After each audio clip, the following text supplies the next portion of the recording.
Eye of the Beholder starts off with Guile and Blanka doing a security detail for a couple government suits. Obviously something happens, otherwise why bother having this scene? Point is, I really love these side gigs unrelated to Shadaloo that the Street Fighter team occasionally take on. It adds depth to the team and the world of the Street Fighter cartoon. All Bison all the time would get kinda dull.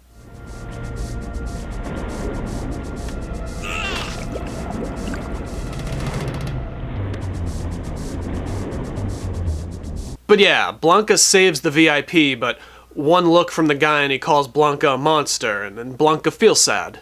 Guile, I saved his life and he called me a monster. Look, if I had $1 for every jerk on this planet... I don't blame him, but it doesn't make it any easier to take. And in case you couldn't tell from the title of the episode and the way it started, yeah, this is going to be a Blanka episode. Cut to Vega being a narcissistic psychopath about to disfigure one of his girls for having the gall to look as pretty as him. You grow lovelier by the day. Thank you, Lord Vega. I think perhaps soon your beauty may rival my own. Oh no, Lord Vega. Your beauty is unattainable. At the very least, they're totally on brand for Vega with this introduction. Although I'm not really sure about his assertions here. Vega's looking pretty friggin' pretty over there, if you ask me. Also, if we back it up for a second while Vega's lamenting the threat of aging, his claw totally gets cut off for a few frames. Nice. Nice. Anyways, Bison arrives via hologram, and Vega's reaction to this is actually pretty interesting. Vega, the years have been kind. Go away, Bison. I helped you once, but never again.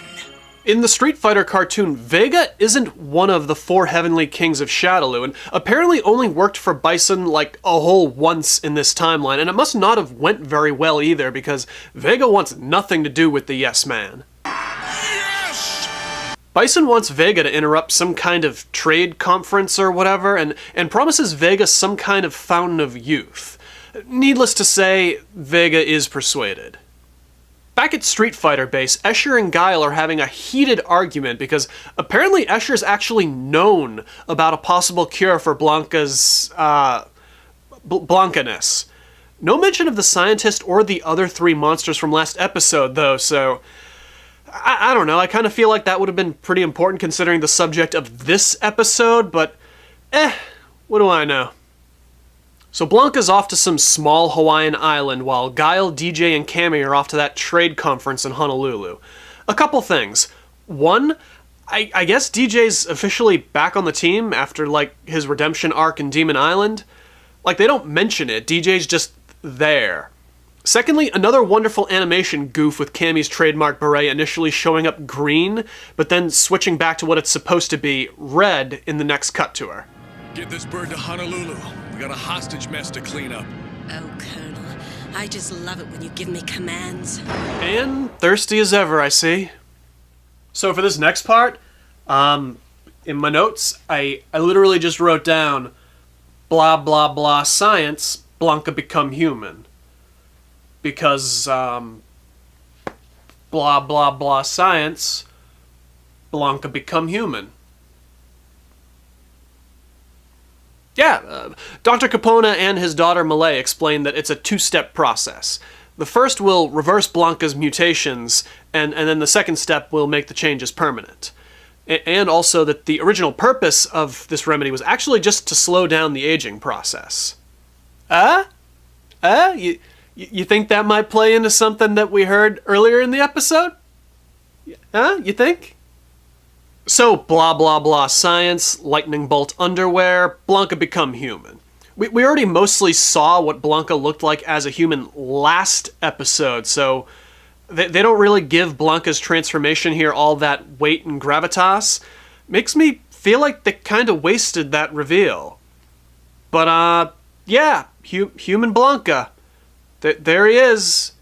Dude's human for less than a few minutes, and he's already flirting with, the first woman that he sees. Unbelievable.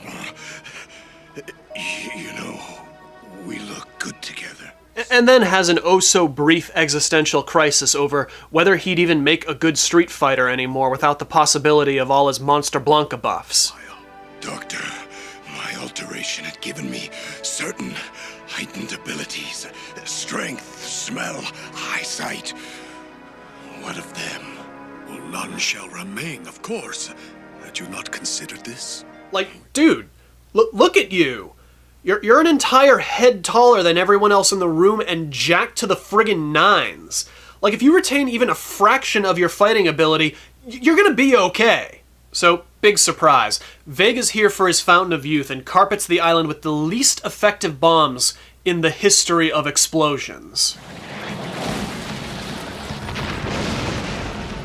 The bombs, they do nothing. And Vega's soldiers are just as effective. Look at this shit. Pay with his life.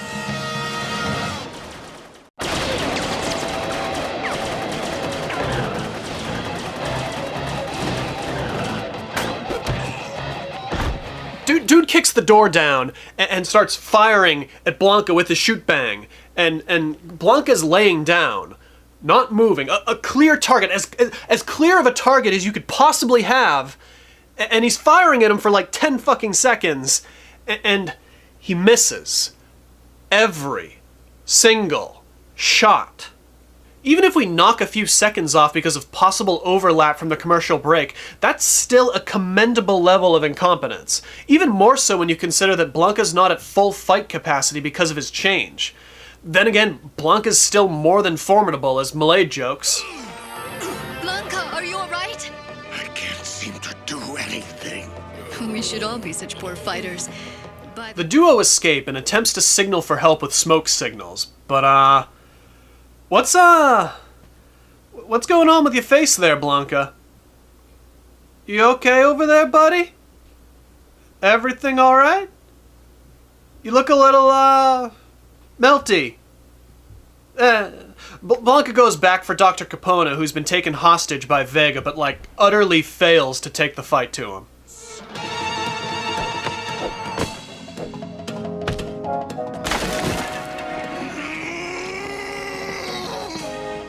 Defeated, Blanka agrees to give Vega the formula in exchange for Dr. Capona. Meanwhile, back in Honolulu, DJ uses poor animation to shrink himself down, and it's super effective. This the party that wanted the music.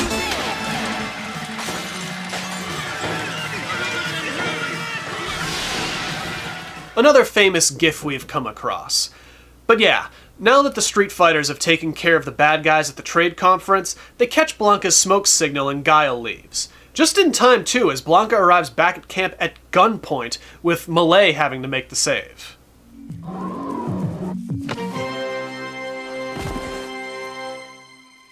Well, where'd you learn that? Mid-school? we must look after ourselves out here. Anyone care to look after me? Kyle! Now together and with the power of friendship on their side, Guile and Blanka storm the camp and rescue Dr. Capona. On his way there, though, Blanka transforms back into his jungle beast form and...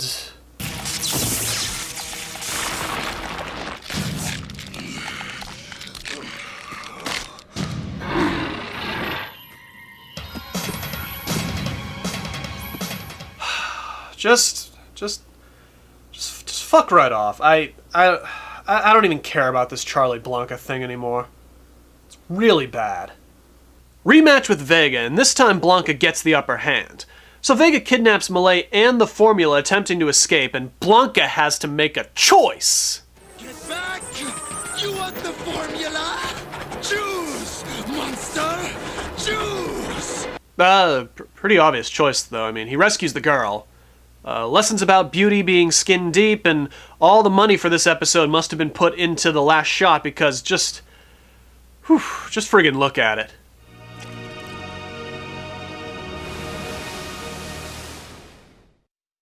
I'm not joking either. Like, that's legitimately beautiful to me. Next time on Street Fighter. What?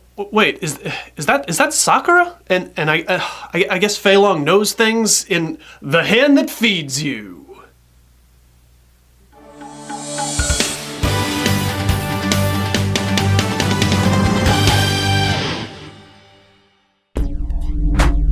We await your return, warrior.